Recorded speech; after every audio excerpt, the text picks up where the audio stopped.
And with that, we'll go ahead and get into our talks today. So we have some very exciting talks today. One is going to be about Elpiniki's journey. So she's coming from a background where she has over 10 years within the industry in product design and product ownership across three major music software companies. And we have been talking about this, having this talk for years, because we wanted to help people learn more about what product design, product ownership, and product management is all about, and some of the things that you're going to encounter in those companies. So maybe a place that we could start off, Paniki, is just to talk a little bit about yourself and your background. Where are you from originally, and what brought you into the music tech industry? Sure. Well, I come from Greece, Athens, born and raised. And my educational background, actually, my bachelor and master was in applied mathematics and computer science with like a specialization in mathematical logic. So a little bit close, but not super close. Um, then I did a product design, a 1-year course, and then I studied audio engineering. So all this combination brought nightmares to my parents, but it was something that instinctively, I think I navigated through these different fields. And yeah, I ended up landing my first job, my first actually 9 to 5 job at Akisonus. As back then a startup company of like 10 people.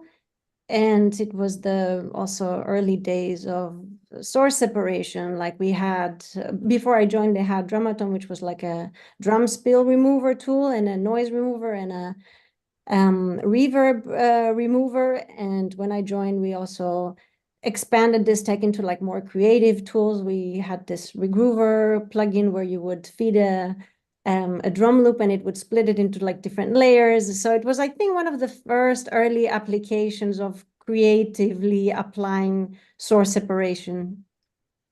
And yeah, my role back then was, apart from coding everything else, basically being a startup company, I was wearing like so many different hats, from QA to customer support to, I don't know, maintaining the web shop or UX design or brainstorming, like you name it. So it was like a really, really big school for me. And as a first entry job in the industry, I think I got really, really lucky, like being able to observe all these different aspects. What was the interview process like? So one thing I have to mention is that the audio industry in Greece is really, really small. Like I think that back then, if I'm not mistaken, it must have been the only company in Greece that did software. Um, and I think that it really helped that I have all these different backgrounds that the job needed, actually. And the interview process was me sitting in front of a computer and trying to find bugs on their software. That was one of the tests. Another test was to explain how I would compare two different signals, for example, to find out if like they're identical or not. So some technical questions. And yeah, also like a cultural fit, obviously, as in every company. Yeah, but I think that back then, no one really knew exactly what we were doing or what we're trying to do. So it was more like a exploratory feel for everybody involved.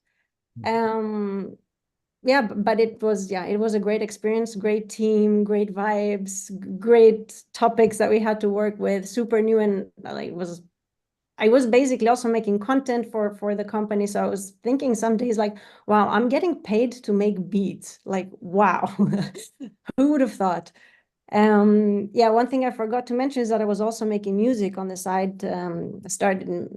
I did piano and flute lessons back as a kid, but I started making electronic music with Reason 2.0, like when I was 18, 19, and I went through bands and all that. So music was something that I really wanted to do. And when I finished the audio engineering school, I actually wanted to become a mastering engineer. That never happened because the Akisona's job came up. So this is how I got introduced, let's say. And how long were you at Acasonus for? For almost 2 years. And Okay. then the job at Native came up, which was a UX designer position for contact, which again, UX was back then, I think it was starting to transition from product designers to teams having dedicated UX designers and product owners. And yeah, I mean, to be honest, also like maybe 6 months before I applied for the job at Native, I learned what UX design is and like what are like some standards or that you have to meet to be like, it was really, really, a really new thing back then. And Um, what is UX design for people that may be just getting started? How would you describe that? in simple words, UX is how a thing should work and how you interact with it, while UI design is how a thing looks. Mhm. To put it very, very simple, because I know there's also this confusion about UX, UI, and there's people that do both. But yeah, in terms of like function, like UX is functionality, UI is looks. At least that's how I have it in my head. And of course, one needs to complement each other harmoniously. Mhm. Um, yeah, And how did you learn about user experience? by doing back then. Really, it was by doing. And for me, it was always like, okay, that's, I guess, common sense, Mm. basically, that you have to apply in things. Um, so yeah, it's not something that I studied. I basically it's all based on experience and making mistakes and observing a lot of observing other people, how they interact with things, observing other products, not just on the audio industry, but in general. Mhm. Yeah.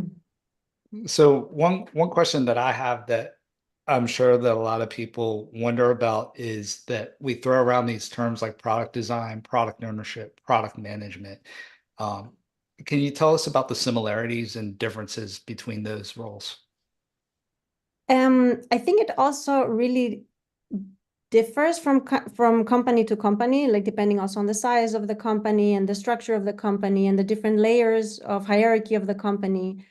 Um, in Scrum terms, by the book, let's say, product owner is a role. It's not a position. So for example, when I was at Native Instruments, I was both doing product management and product ownership. Mhm. Um, Now at Avid is a little bit different. I'm more of a product owner and product designer than product manager. Product manager has to deal also with business cases, justifying why we're doing things, making sure that we achieve financial goals. Product owner is more deep into the product, maintaining the backlog, making sure that what we do next is what we need to be doing next, figuring out, okay, we have to commit to deliver this by X amount of time. Can we do it? Um, in both cases, you have a development team, usually consisted of developers, QA engineers, Scrum Masters sometimes are part of the setup, designers, which again, sometimes the product owner is also the product designer, as it was back in the days as well. Um, and you're basically leading, not in terms of management, you're not necessarily managing these people, but in terms of like bringing the vision, let's say. Um, and it's also a little bit the position that sits in the middle of layers. So basically, you had to defend upper management to the team and defend the team to the upper management. But also, you're the person that evangelize, let's say, if I can use this word, the product to the outside world. You have to create a story around a product, a narrative, like why do you need to do this? Basically, you're the person that has to justify why do we need to do what we need to do. Mhm. So it sounds like some of the potential team members, and sometimes there's some crossover between these, like you said, is there's a product manager who is basically responsible for getting stuff done, making sure backlogs are Product owner. product owner. Yeah. See, I'm getting them mixed up myself. So the owner is checking the backlogs, making sure tasks are being completed on time. Um, then you have the product designer who's actually in more or less in charge of designing the product. And then the product manager is representing that to the higher stakeholders. Is that right? Let's put it this way. Product manager has to deal also with the business side of things and basically make cases for what we need to do, for Okay. the things that we need to do. They have to sell the idea to the company, right? With numbers. And often there's more responsibilities around, at least from my experience, how I experienced it in Native versus at Avid. You have to do also a lot of stuff outside of the team, like taking care of talking to marketing, which is stuff that I also do now, but I think I did it to a bigger extent back at Avid, at Native. And as I said, there's a lot of overlap again with Scrum Masters. Like Scrum Master is also the person that if there's a dedicated to a team, this person is responsible for making sure things are tight in our backlog, or delivery managers or program manager. Like there's a lot of different roles that there's an overlap between the responsibilities.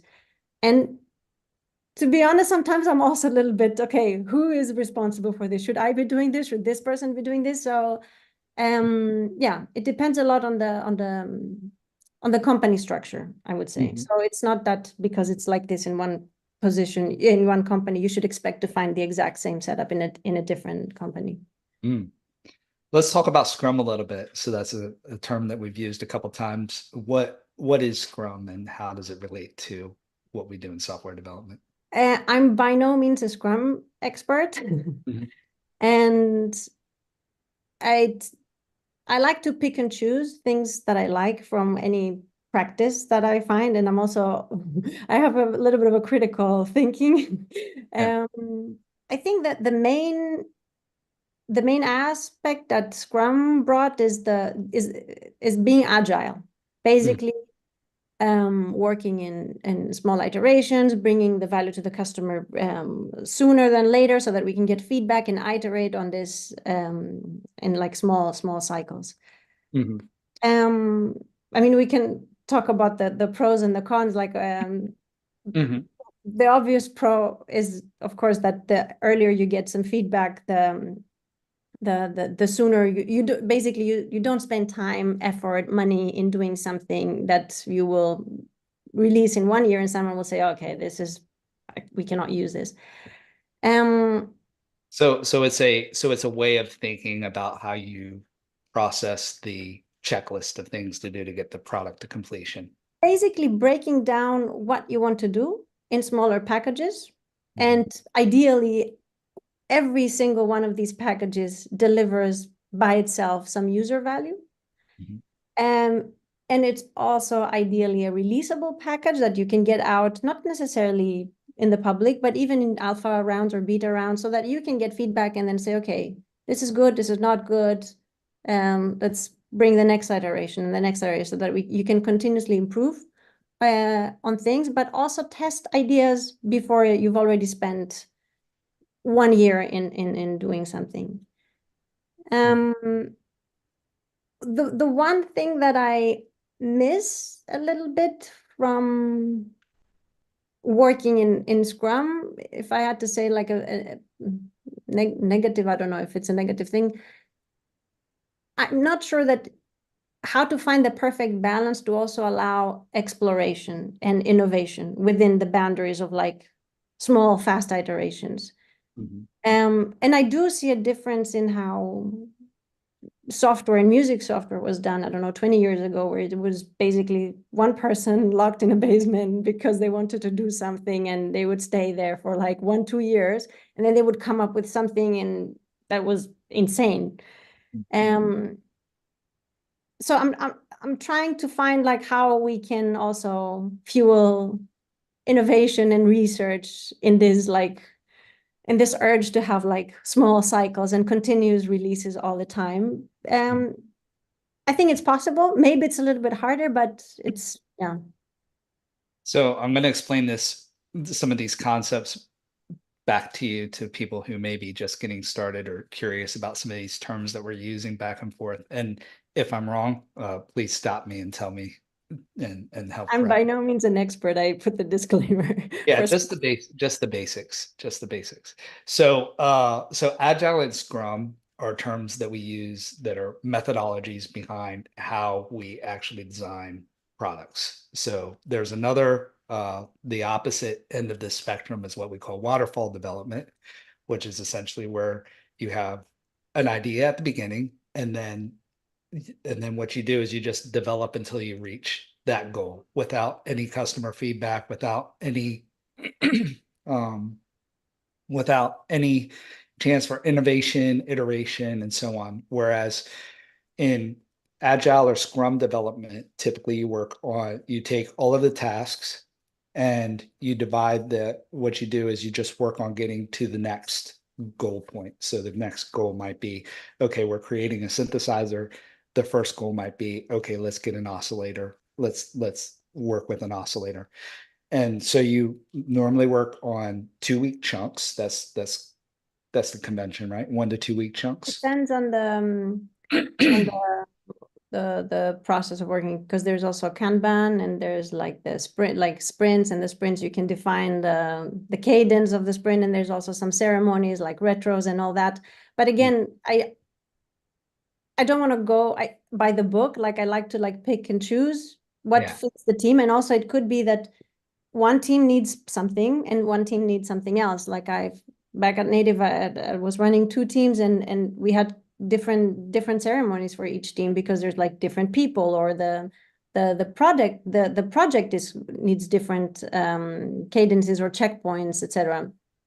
Mhm.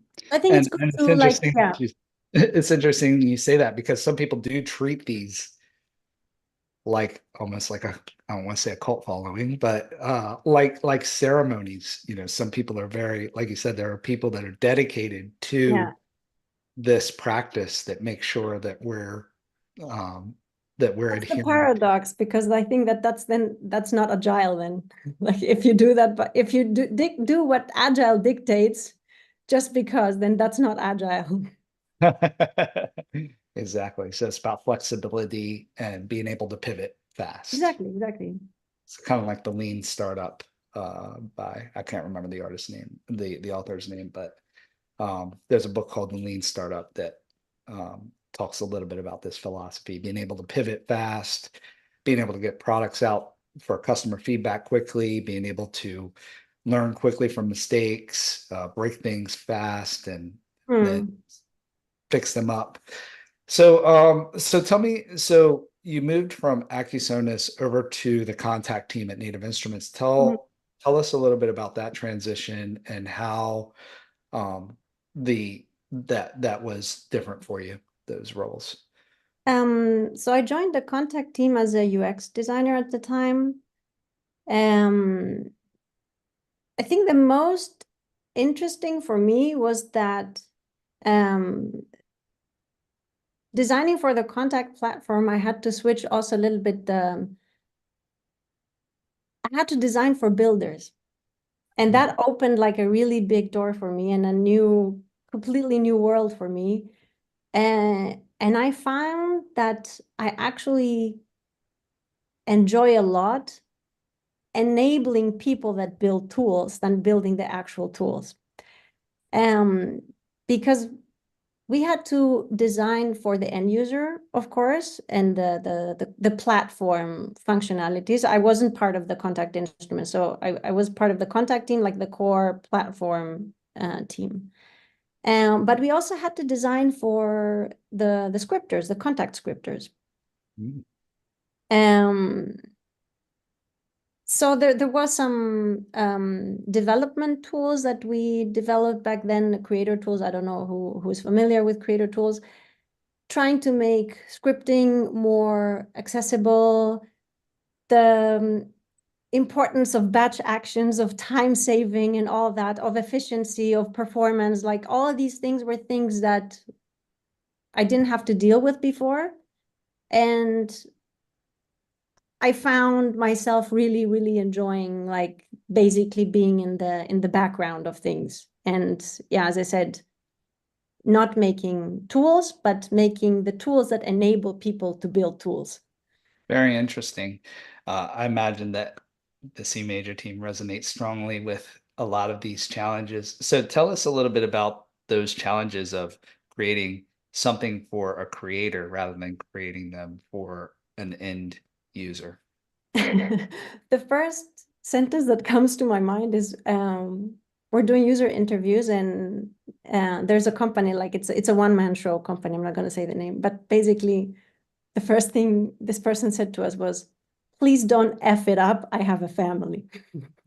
So this really, really hit me, like the responsibility that you actually have companies that their employees or their well-being or their food basically relies on the tools that you build. Not that that's different than making, for example, working for Pro Tools, because you could say the same, like it's an environment, like maybe some people don't have an alternative. But I think that working with builders and interacting with them was much more direct, let's say, because we already have covered a common ground already of knowledge of what we want to achieve. And it's like way more direct, the conversations that we had. The big challenge, but I think that's not specific to working with people that build instruments or scripters, is trying to explain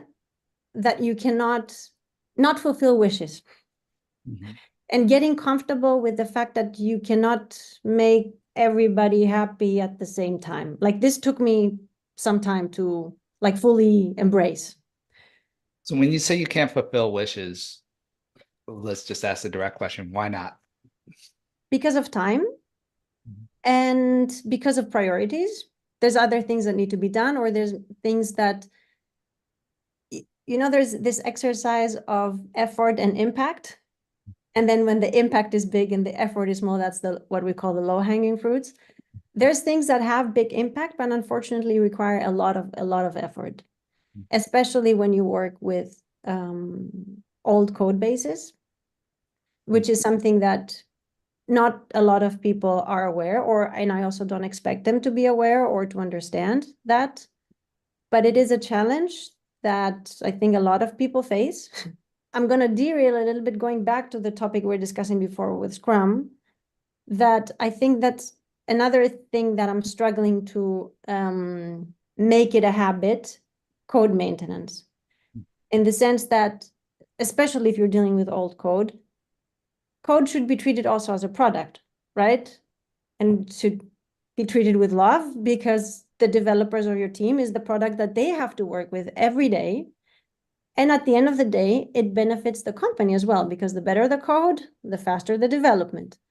However, in the Scrum world, where we talked about short cycles and fast iterations, it really needs someone to say, okay, now we take a breath and we fix things for us, so that later on we can fix things for other people faster. I don't know how it was 20 years ago, but being like both companies are like both native and Pro Tools, it's really old products with, it's not a secret, like they have a lot of legacy code.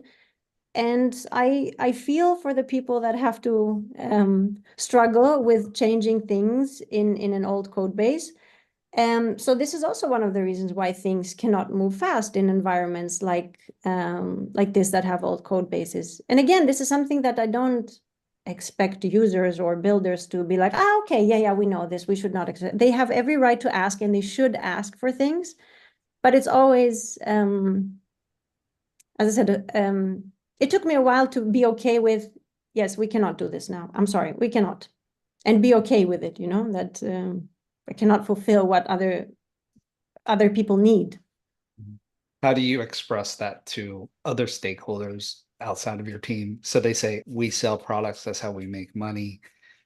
How do you convey those concerns to other stakeholders and outside of your team?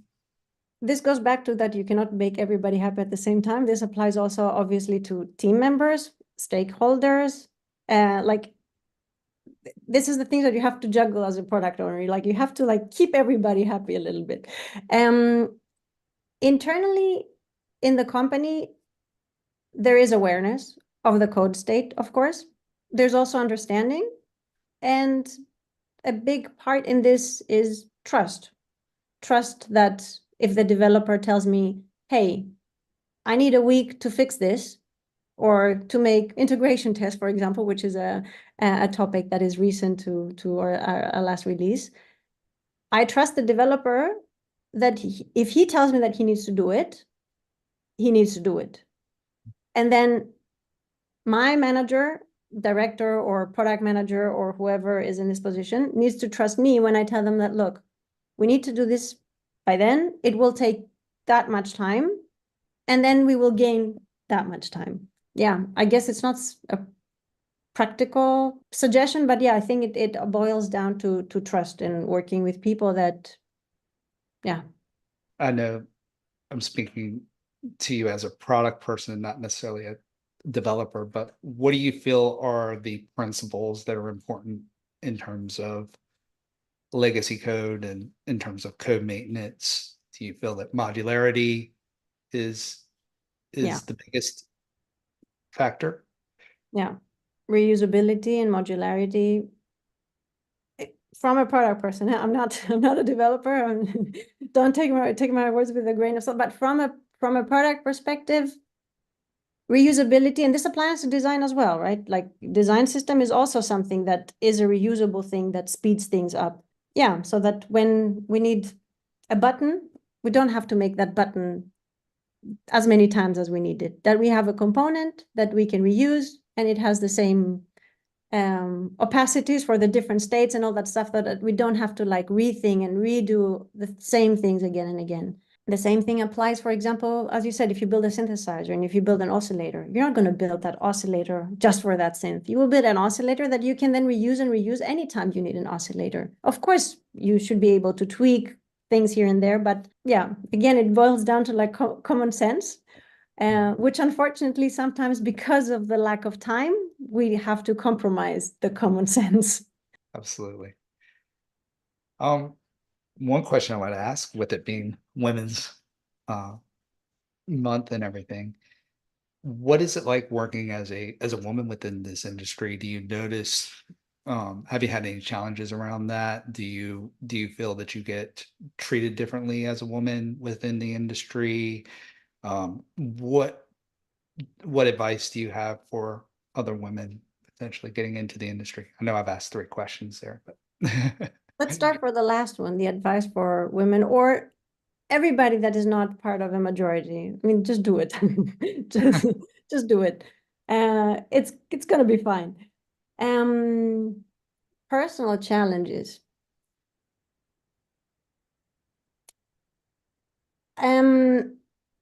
It took me a long time and other people hinting that in certain cases I have been treated differently because of either conscious or unconscious bias against, like, as I said, non-male, let's say, or cis male, or against the stereotype, let's say, let's put it this way. Because I have been, I don't know, from going to studios and talking about microphones, and someone's like, how do you know about that stuff? I'm like, how do you know about that stuff? You know, the same way that you know about stuff, I know about that stuff. Or like discussions, I used to DJ, and I had some friends DJs, and they were talking about MIDI controllers, and I was like listening to discussion from afar, and someone said something that was not correct. I cannot even remember. And I jumped in and said, no, this is like this. And he was like, huh? Like, how? And I was like, yeah, you know.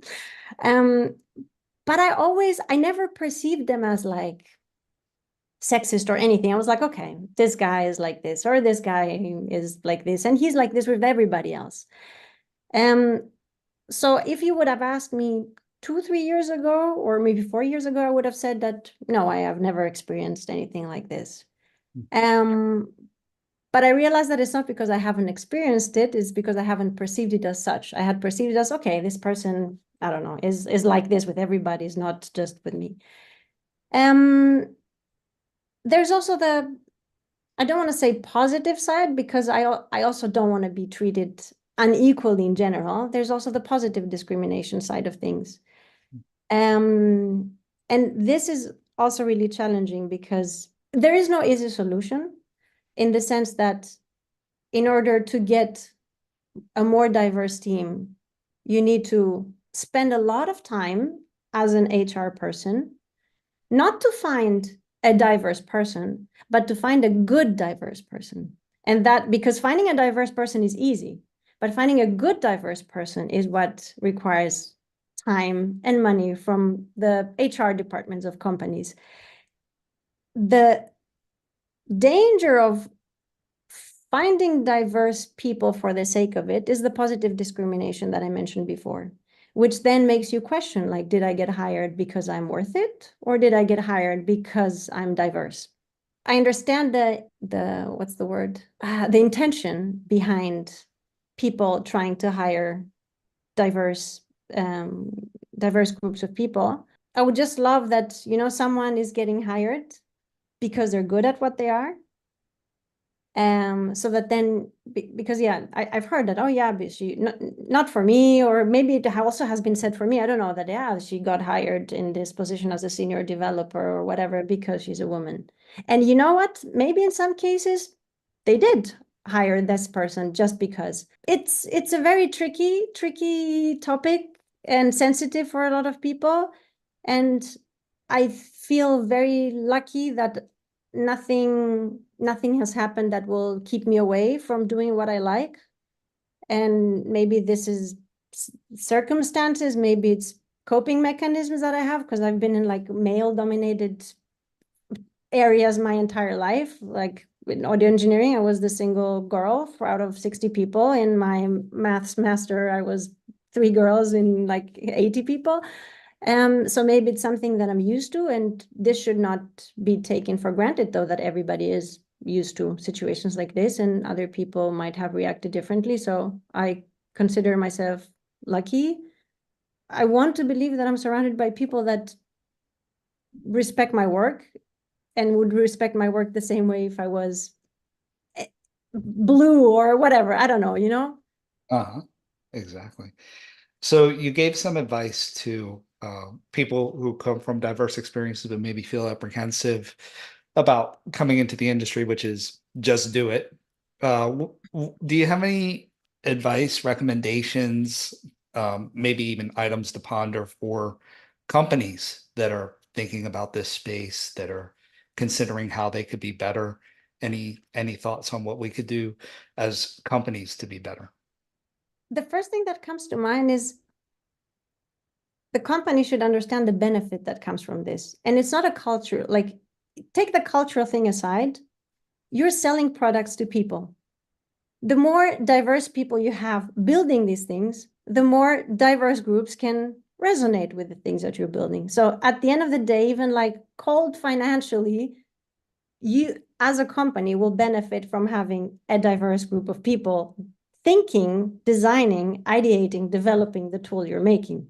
The second thing is, as I said, you need to put time, which translates to money, into finding those people that will lead by example. And these people are there. I cannot believe that. Of course, if you get 100 applications, and I will take this percentage out of my head, I don't have any significant data, but let's say that out of these 100, 3 of them are not are from a diverse group, and you're not happy with it with the 3 applicants that you got, go out there, find those people.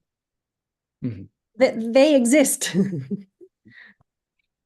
And another opening up the diversity question a little bit larger, one thing that I've observed as a company that we do a lot of hiring and contracting for companies is that a lot of times people only look for the most senior of developers, and that the opportunities for people to get into the industry has been lacking a little bit. So uh, it seems like when we talk about diverse experiences, from my perspective, it's not only about gender or about color, but also about experience as well. It seems like one of the larger issues facing our industry today is that everybody is so focused on getting their product done that we don't, as an industry, we could do a better job at cultivating that next generation of talent. Um, everybody wants a developer or a team member that can just jump in and get started. And And I've also seen through experiences that it never works like that anyway. Like you've said before, every company is so different. And what those roles that we were talking about earlier, they're entirely different for every company that you go in. What it means to be a developer for Ableton may be a Hmm. completely different experience from what it may be like to be a developer for Native Instruments or for Avid, and what those responsibilities entail and what they're expected to do, how many meetings they're expected Yeah. what systems they're expected to use. But also, I think that we should not also approach roles and genders or anything with biases. Like, for example, I don't know, I've seen articles that why women make the best product managers. And if you read the article, it's like one of the most insulting things I've ever read in my life, because like they assume things about, I don't know, it said something like women are resilient and women are not scared to take the blame. I'm like, what? Who said that? Like, why do you assume that resilience or humility is like a women specific trait? So I would say that, yeah, because this also applies to men, right? We've seen like a lot of companies where their HR department is mostly consisted of women, for example. So where's the diversity on that group or that team? And I'm sure there's also professions where men are struggling to get into because of these biases. So I would say that don't approach any person expecting things based on their looks. Yeah. Like, don't expect that, oh, I will get a woman as a product manager because they're better at communicating or whatever. You don't know that. You Yeah. should not expect that. Maybe I'm the worst at communicating, maybe I'm the least understanding person in the planet. Or, yeah. Mm, absolutely. Jumping back a little bit more into your technical role that you have with Native Instruments, I was curious to understand a little bit more about what it's like to create a user experience for people where you don't know how they're going to use the tool that you're working on. So when you're talking about creator tools with contact, you're talking about an experience where you don't know how they're going to start or how they're going to end, which is, I can imagine, is a much different experience from if a person is opening up an audio effect plugin in their DAW. Mm. Have a little bit of a user flow Yeah. that's defined. So can you talk about the challenges of that? When you start a project like this, ideally you do your homework, right? So you don't just start, say, oh, I have this idea that it's gonna take us a year or more to develop, and let's just do it because I say so. No, you talk to people and you start with, what am I trying to solve? If there's nothing to solve, there's nothing to develop. But luckily, there's always something to solve, and that's why we have the jobs that we have. So you start with, what am I trying to solve? What are the issues that what is my group? What is my user group? And what can I do for them? Once you put down the problems you're trying to solve, you go into the how. How am I going to solve? What's the best way to solve this? And then you go into that, what should I solve first? So hopefully you will not end up in a situation where you've built something that you have no idea how anybody's going to use. Then the process, as I said earlier, you build something after getting feedback from like your initial research feedback, or like figuring out what needs to be done and where do you start. And the where do you need to start might be, this is what users want most, but it could also be what is feasible. Mm, What's the less risky thing that we can do? mm. You develop something, and usually there's like the alpha rounds and the beta rounds, which I'm sure everybody that's developing products is familiar with, where you refine things in the process. Usually in the alpha rounds is rounds where you expose the features and things are still up for debate. Like the functionality is still up for debate, that the UX is up still for debate. And then once you finalize this should give you enough confidence to say, okay, we have something good, let's put it out.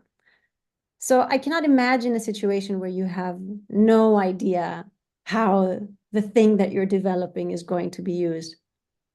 Or Yeah. maybe, I don't know if you have an example in your head of a situation where this happened. Oh, juice would be a good.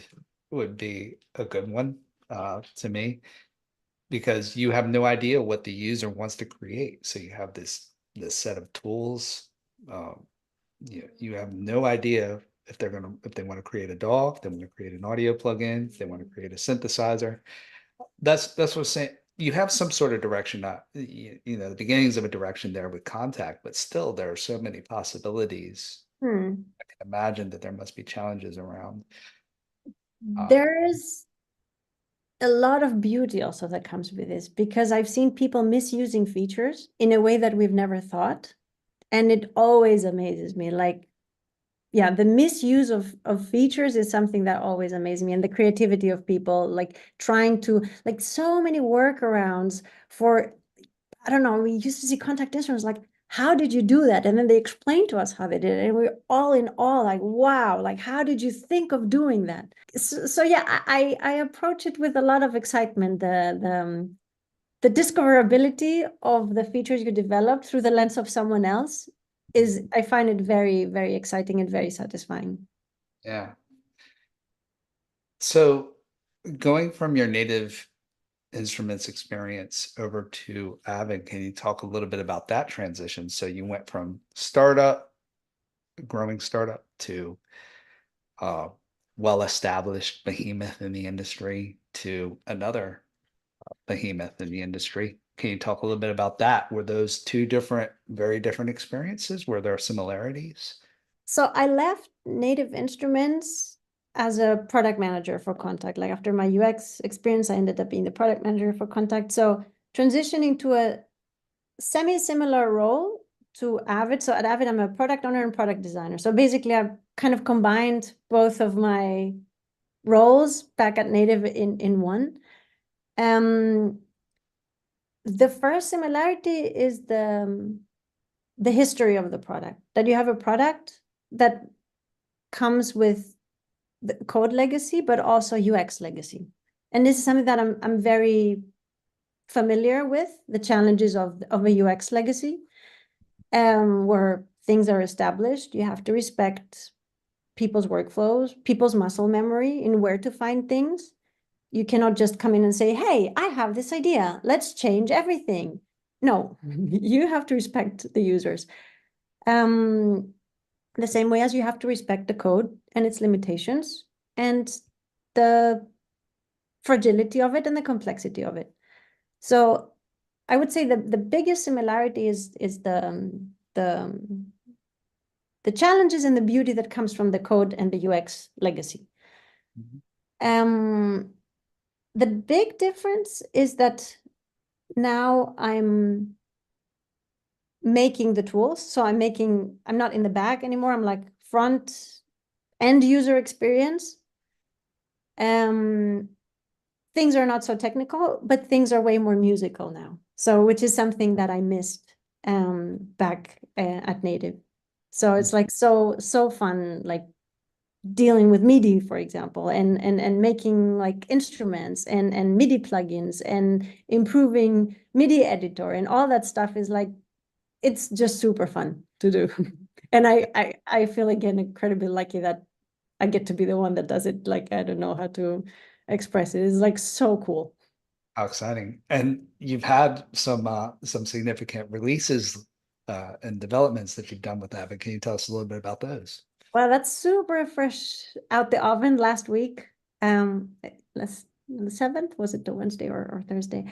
Yeah, I've been part of a lot of releases so far with like smaller improvements and some smaller instruments and stuff like that. But this was let's say, the first big milestone of the work that I was hired to do. My title is product owner for music creation. So I'm focusing a lot on like making Pro Tools more producer friendly, bedroom producer friendly. So the release that came out last week is around MIDI, and we introduced MIDI chain so that you have a way of passing MIDI signal through the insert slots of an instrument track. And the very first Pro Tools MIDI plugins, so small MIDI processors, and collaborating also with third-party companies to make them part of the release. So I think, yeah, it sends like a strong message that, yeah, that we're dedicated to like actually improving the music production within Pro Tools. Yeah, and one of the cool things as well is that you partnered with a couple independent developers for that. Yeah, yeah. Audio Modern, Pitch Innovation, and Modalix, they were very nice and agreed to be part of this release. Some really, really cool creative plugins, arpeggiators, riff generators, and groove shapers also from Pitch Innovation, yeah, for like drum pattern creation. Yeah, really cool stuff. That's an interesting development in the industry, having a DAW that collaborates directly with independent audio companies that create um, that have plugins that are bundled in that are not internal plugins, but their own branded plugins. That's pretty interesting. That makes me wonder, that's a recent innovation. And I was wondering, just across the experience of you being within the industry, how have you seen the industry change over the past 10 over 10 years that you've been in the industry? How has the industry morphed since you've joined? I mean, especially the last 5 years, I think we've seen a lot of big conglomerates acquiring companies and making like groups, either they're solely music focused groups or like bigger private equities that acquire big important companies. I'm still my feelings are very mixed still about the state of affairs in our industry. I think it's like, if we want to be completely honest, it's a natural evolution of our world, and it just happened to reach our industry now. And I think that, yeah, maybe 50% of the products you use, if you like trace them back, probably they all go to the same 6 big conglomerates or something. But it's interesting to see how companies' structure changes through these processes. I've had my ups and downs about how I feel about this lately. Maybe it's because spring is coming, but I'm trying to focus on like the positive things. And I think what happens is that it brings focus on companies, where companies focus on what they know they can do great and collaborate with other companies that do something else great. I've seen, like, maybe, I don't know, 6, 7 years, this trying to do all thing, which now is not possible. And this fosters a lot of collaborations between companies. For example, you mentioned like collaborating with third-party plugin manufacturers and making them part of the release. I think this is great. Like, we can all focus on what we know we can do great, so that we make it even better, and then collaborate with other people that do something else amazingly well, and bring all these things together. Cannot ignore the downside of these things in the software industry in general, not just our industry. People being let go from companies, like really big firings. If you look at Meta, Google, Amazon, Apple, etc., like, this is something that obviously sucks and cannot be ignored. It's the world we're living. Like, as I said, I don't think that this is specific to our industry. This is how the world runs, and I hope that this will also bring more independent companies again in the surface, and the need to have like more, yeah, like independent stuff popping left and right. Maybe that's the conditions that will foster this kind of independency again. Yeah. Yeah, I guess that leads to a question of, what will the next step in this evolution be? What will that look like? Even more conglomerate acquisitions, or what would you like to see? What would I like to see? I would like to see great tools developed ethically, whatever that means. Yeah. As long as this is the case, you can have whatever financial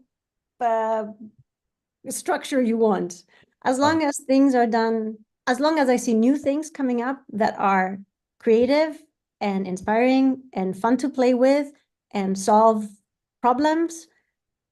And these things, as I said, are done in a lot of quotation marks ethically, because ethic is something that is very fluid, at least that agree with my ethics, then I'm happy. So that's what I would like to see. But yeah.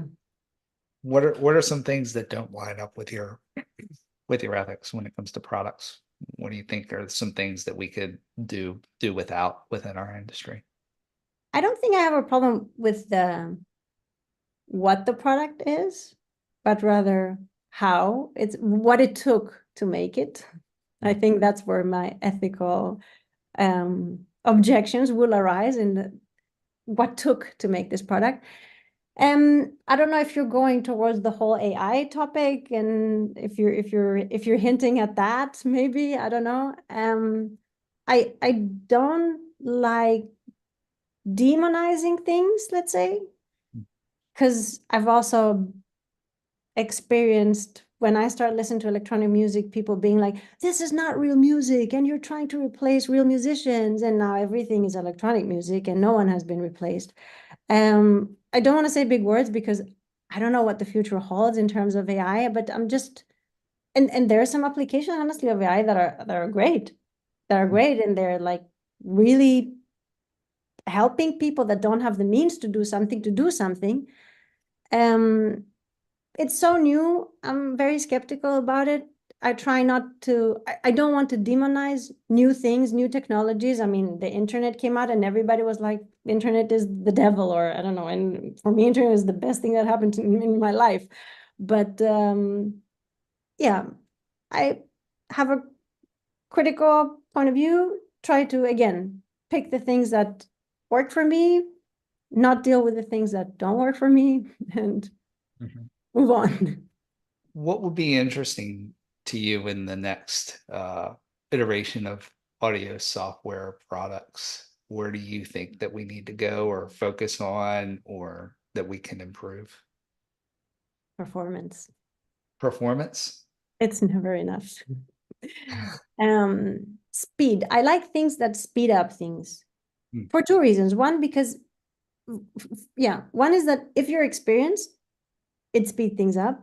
If you're not experienced, it encourages you to do things. Mm. So I love tools that work with macros, which, as I said, for someone that knows what they're doing, it's a time saver. For someone that doesn't know what they're doing, is something that tells you, you don't suck, you can do it. Look, it's easy. And this will help you also learn, okay, but what does this thing do? Let me start reverse engineering things. So I love things that simplify the process. Performance, as I said, is really important. I was very excited when GPU came out, for example, a couple of years ago. I was like, wow, okay, this is interesting, like where things can go with this. I love to see things for long distance collaboration. Like this is still something that I'm still struggling with, like making music with people that I'm not close to. And I'm not only talking about live jamming, but also like the whole file exchange, like, you know, Figma, that you can work on Figma in real time on the same project. I would love that.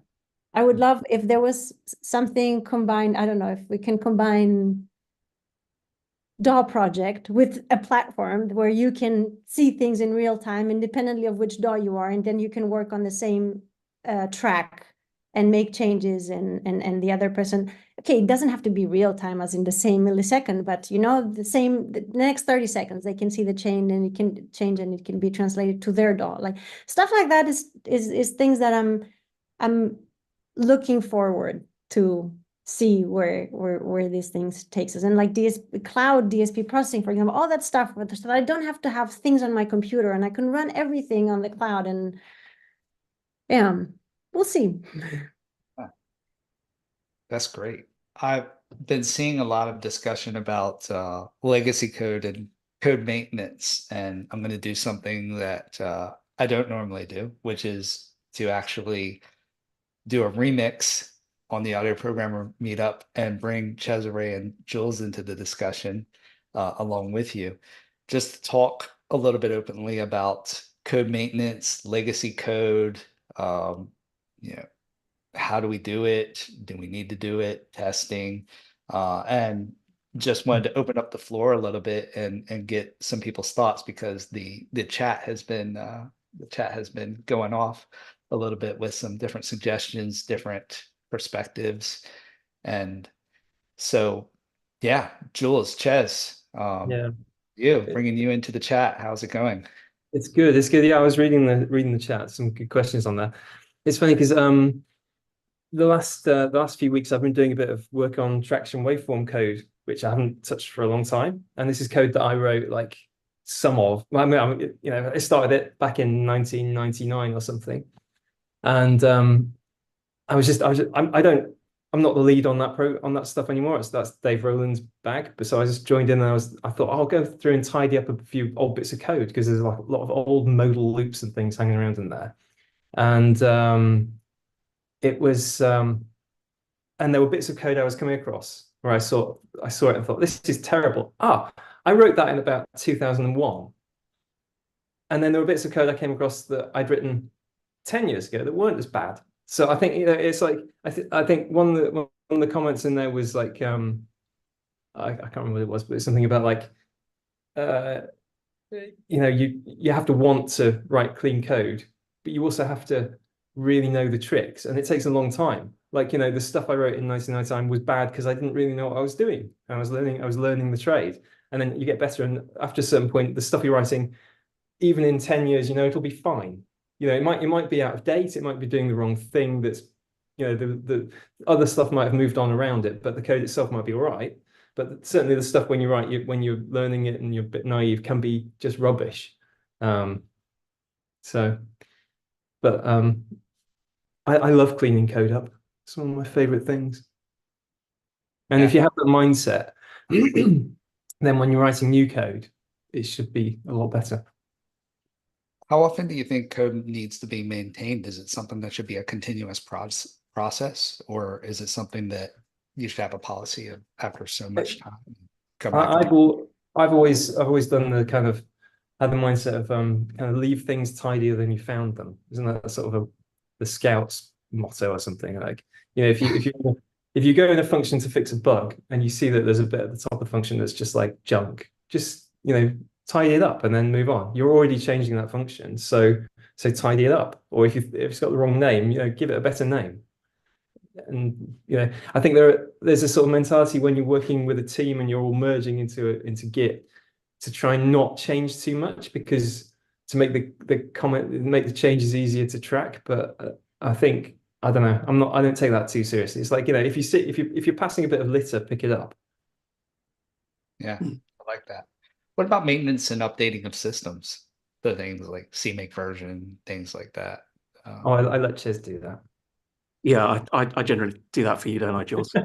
I was going to come back to this question about clean code coming from a slightly different direction. And the thing that I've had more experience of, I think, is legacy code bases. And the problem there that you generally face as a developer is to have the confidence to make changes. There's the fear that you're going to break stuff that you don't know about, that there is behavior in the code base that is relied upon in products that you just don't have visibility of. And basic way around that is testing. And this is really, I think, the thing that slows development down the most is people being scared of changing code.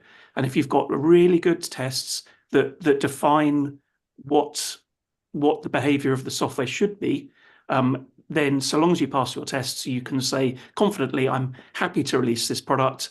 I'm happy that I haven't changed its behavior. Of course, in reality, there will be all sorts of edge cases that aren't tested particularly well. And you learn these from making mistakes, changing things that people rely on. And then you go, oh my God, what an idiot. Then you add a test and then you make sure you only make that mistake once. I think that's the key to it. But certainly, I mean, a legacy code base of some, you know, if you inherit a piece of DSP or whatever it is, UI code, if you can get to the point where you've captured the behavior that you believe is the point of the software, it's quite a process. It's not easy. It's not quick. But if you can get to that point, you are then in a very, very strong position to improve the code base, refactor it, knowing and having confidence that you're doing the right thing. It's a lovely experience when you get there. Mhm. What about, so a lot of legacy code has dependencies inside of it, doesn't it? Where it's all a little bit of a mess, frankly speaking. Do you think that it's better to leave it as it is and just apply the minimal fixes, or should we just bite the bullet and just fix it all? It depends. Sometimes you can't, that bullet's too big to bite, you know? And sometimes you just need to like just leave that thing alone because it's too scary. But it depends. I've always found the most frustrating times are when you go, oh, this is all a bit wrong. I'll just start. I'm gonna just, you know, tidy it up while I'm fixing it. And then it just and then you suddenly get deeper and deeper and deeper, and it spreads and spreads, and you find it's the problem's too big, and you have to kind of back out and panic and put it all back and decide never to go there again. How about from your perspective, Elpiniki, how often do you think that teams should, I know that this could be different depending on the project and everything, but generally speaking, in an ideal world, how often would you like to go back to your team and say, okay, we're going to take some time off for some maintenance? I don't go back to the team. The team should come to me and say, we need to clean this code, because I don't know the state of the code. I hear about the state of the code, but I'm not looking at the code. It's not what I have to work with. So it should come from them. Don't trust them too much though. Sorry? Don't trust them too much though, because some of those coders are going to go, they're going to say, oh, I need to clean this up. But what they mean, but I really fancy cleaning that up. And some of them are going to go, that's fine. And actually it really isn't fine. Well, you learn about personalities, you know, as you learn your team, you also know how serious or how not serious things are, depending on who says it and when this person said it. But I agree as a life philosophy with what Jules said before, that leave things a little bit cleaner than how you found them. And ideally also, whenever you touch a part of an area of a code, fix it around it, you know, it doesn't cost much and the benefit is much bigger. It reminds me of this saving accounts where they say round down and save, you know, the 2 cents. At that time, that's 2 cents is nothing. But as it accumulates over the months and years, they say, okay, I have now $30 out of nowhere. So I see it a little bit this way, that, hey, you touch it, clean it. And the reason that works well is because in old code bases are generally big. And if they're big, you generally don't really understand, you can't keep it all in your head at once. So if you're looking at one bit of the code to fix it and you've spent like an hour figuring out how it works and reminding yourself, or if maybe you've never seen it before, you kind of now understand how that bit works. That's the time to make any changes to it. Not to come back later during a refactoring phase when everyone sits down to refactor, and then they will have to learn that again for the bit they're refactoring. You know, you've already learned with what this bit of spaghetti code does. You've got it in your head. That's the time to clean it up, because it just cuts down the overhead of coming back twice. I will add something though, because you mentioned refactoring.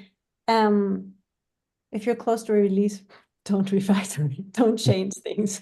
Don't put. I've currently got all my traction hacks on a branch, because I know that if I put them on the thing, Dave would go mad because we're near. So yeah. So yeah, I think like also being a little bit kind to your product managers and product owners, people like don't put risky changes right before release. So I think it's also a good practice that, yeah, you clean up things here and there. And then if you need to do a big refactoring, like save it for a next release where things are a little bit more stable and you have the time to address any changes, because yeah, testing is important. You need to have time for testing. So don't stress us out, people. We're also people. One area that I'm curious about, and I think I know where Jules at least stands on this, is documentation. So I'd read an article recently that I think I was talking about the team at Meta, and that rather than spending a lot of time with documenting their code, they spent more time explaining the code to their team and collectively rewriting the code and making it better until it was essentially it documented itself through the use of variables, through the way that it was written. I was curious about your thoughts around that. That might be more of a question for Cesare and Jules, but Elpiniki, if you want to comment in, please feel free to give your thoughts as well. Cat has some thoughts on that. Oh, hello. The cat. Documentation. I don't think I'm well equipped to answer this question, to be honest. I don't know how draining emotionally and time-wise is rewriting and rewriting and rewriting the same thing. If you ask me if I would love to have a tool where the developers can easily change things and not have to ask the other person that sits 3 offices down about something that they did 20 years ago, of course I'll say yes, of course we want this. But at what cost? This I'm in no position to judge at like what it takes to. And I think that it's also a case by case in the same thing that you asked before about you have something that has legacy code. Is it worth putting it in the trash and rewriting it again, or should you invest in fixing it? What's the value that you're going to get out of it? Like documenting something that is just there for maintenance and no one is going to touch or expand or I would think that, again, it wouldn't make sense to go through the process for that. It's, yeah, what do you have to gain from everything that you do, basically? So this is also one of these things. Cost versus return on investment. Mm-hmm. What are your thoughts? Well, I was going to talk about, you were saying documentation. I think if you asked me this question 10 years ago, I would have been documenting a lot more than I do today. I'm certainly comments in code. My ideas have changed. I think there's a lot of development where as you as developers or grow as a programmer, maybe the right way of looking at it, and as the techniques improve, your ideas will change over time. So I think there's probably no point in sort of having some hard and fast rules about this stuff. I think really what happens is you will change, and you'll look back at stuff you did before and think, what an idiot. Why did I do that? And that's kind of part of the learning process, really. So I think don't fixate too much on the right way. If it works for you, that's great. And in years to come, you'll look back on it and think, why did I do that? Or if only I had done this. That's great. If you went and looked at our code base now, you would find, as I said, a lot less comments than previous code bases I've written. But also, if you looked at old code bases I used to work on, you'd see a lot of incorrect comments because they wouldn't have been maintained. So it's tricky stuff. What do you think, Jules? Yeah, and certainly something that focuses the mind. I'm just thinking with all this is whether or not other people are looking at your code. Like for the last 20 years, almost everything I've done has been open source that lots of other people were looking at. And when you have that mindset of like what you're writing is on display to the public, you really focus on, oh, hang on, this looks bad. I'm not going to leave it like that. Whereas if it's just you on your own and no one's going to see this code, you're going to be just a lot more sloppy and and slapdash about how you present what's in there. But so it's good to get into the habit of thinking that everyone's going to be looking and judging this code, because then I can't turn that off now. So even if I'm writing private secret code, I think like that, and that's how I write it. So that's probably a good thing. What are your thoughts on? So one person pointed out rightly in the chat that tests can also be a great source of documentation, and I wanted to ask about tests versus one question as a person who tries to write some good code, that I have in my mind all the time is taking the time to write comprehensive unit tests versus using asserts. Do you have any viewpoints on those? Should they just be used interchangeably? Should I really write more unit tests? Should I write them before I actually even write my code to really think about my intention? What are your thoughts around those? I mean, asserts are good. Asserts can be useful. Like in our C major code base, our asserts actually turn into compiler errors, which is really helpful. So it doesn't crash, it compiler errors. I mean, if you think of asserts as kind of part of your unit testing, if you have a unit test that's going to run some code paths and they have some asserts in there, part of your test is that those asserts don't trigger. I mean, that's a useful way of looking at it, I guess. So kind of like a first line of defense. Yeah, but on the unit testing question, I think again, like the documentation thing, my point of view has probably changed, and maybe in the past I'd have written a lot more unit tests and less integration tests, and these days I probably sway the other way and think I want to be able to reach the code from what the user would be doing, like how the system is used, if it's possible. And obviously, if it isn't possible, that's why are you testing it? If you see what I mean. Or is it that important? And I probably would sort of suggest integration testing, like think bigger rather than smaller. And certainly as you refactor the code, you want to really have tests that survive that refactoring. So demonstrate that the thing that you care about is still the same. Whereas how exactly you've implemented a class may not be that important in the longer term. So it's a tricky one, like everything. I mean, a place that asserts have been useful, I've found, is in there's always if you've got a big user interface code base and there's just a lot of UI going on, there's no way you can unit test or integration test everything that, every combination of weird windows. I mean, I'm thinking about a door kind of level of thing.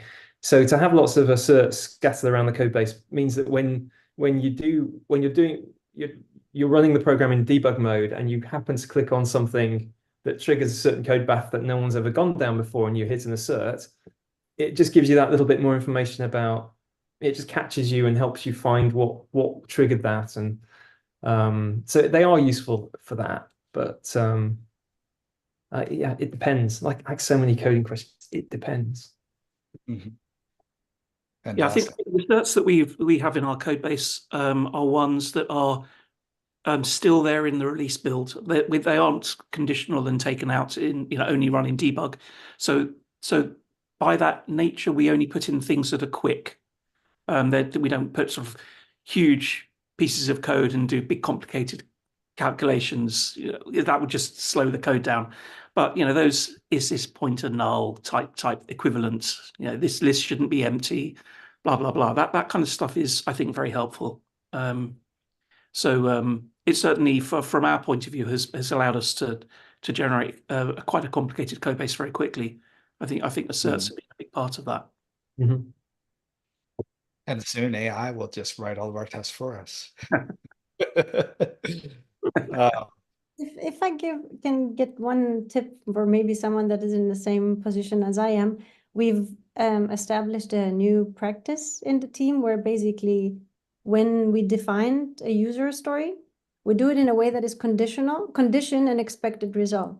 And this helps a lot then taking this and putting it in the tests, because then we tried, while we set up the user story definition, we try to cover all the different cases and all the different combinations of things in a conditional and expected result format. So then it's really easy for the tester to see what am I expected to do and what do I expect to see, so that there's no lot of back and forth. And then they can take this and actually put it and implement tests from this. I can highly recommend this. It requires discipline to learn how to write things in this way, but when it's done, it's worth it. And do you generally do this in Jira or? how do you- Yeah. As part of the story description. Mm. Try. I'm not saying that I'm perfect at it, but I definitely see the value in doing this. Yeah, it makes sense. Great. I think it might be a sensible and organic time to transition into some C major talk. Elpiniki, thanks so much for sharing your experiences. Really awesome. There are several people in the chat that have said that they wish that you were their boss or their boss when they were working back in the industry. So that's a big compliment. Thank you so much for your time and sharing Thank your. you. I hope even if one person finds something useful, like yeah, I'm glad to have this chat and with all you guys. Yeah, so I'm gonna save some real estate from your screens and continue watching on the YouTube link. Yes. Enjoy and thanks again so much and speak soon, everybody. Thank you so much. Bye bye.